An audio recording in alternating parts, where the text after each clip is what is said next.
One day, Edward was in the shed where he lived with the other engines. They were all bigger than Edward and boasted about it. "The driver won't choose you again," said Gordon. "He wants strong engines like us."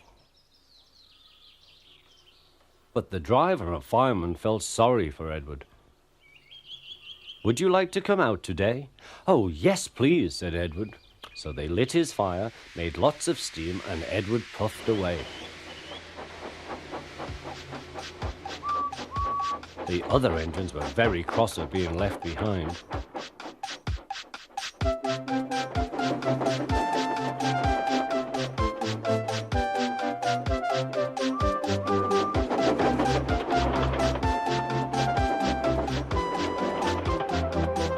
Edward worked hard all day. The coaches thought he was very kind, and the driver was very pleased.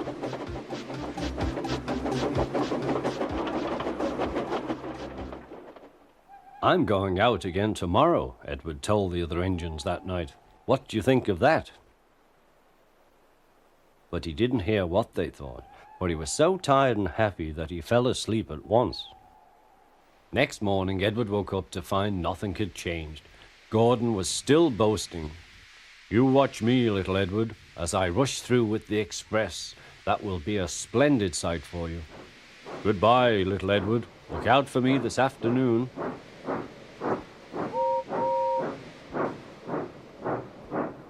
Edward went off to do some shunting.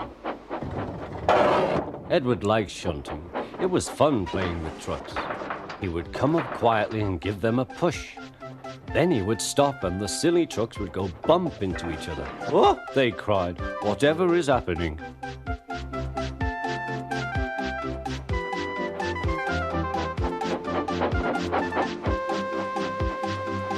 Edward played till there were no more trucks.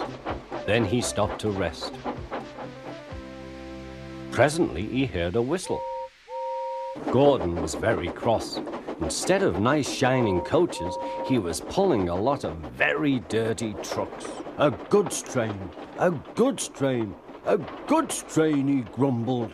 "The shame of it, the shame of it, oh, the shame of it."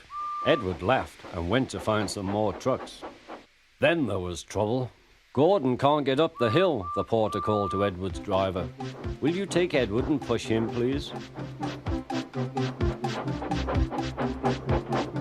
They found Gordon halfway up and very cross. His driver and fireman were talking to him severely. "You're not trying." "I can't do it," said Gordon. "The noisy trucks hold an engine back so."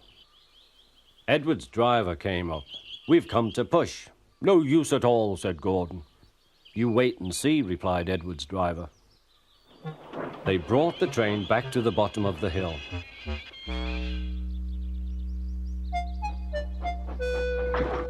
"I'm ready," said Edward. "No good," grumbled Gordon. They pulled and pushed as hard as they could.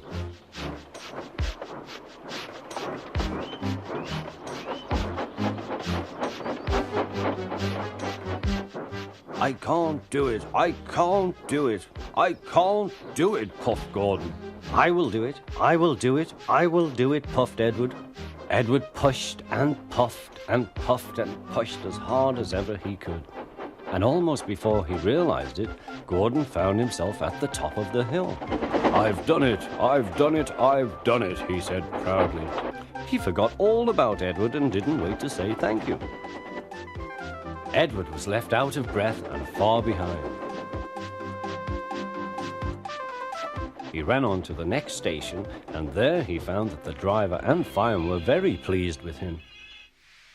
The fireman gave him a nice long drink, and the driver said, "I'll get out my paint tomorrow and give you a beautiful coat of blue with red stripes. Then you'll be the smartest engine in the shed."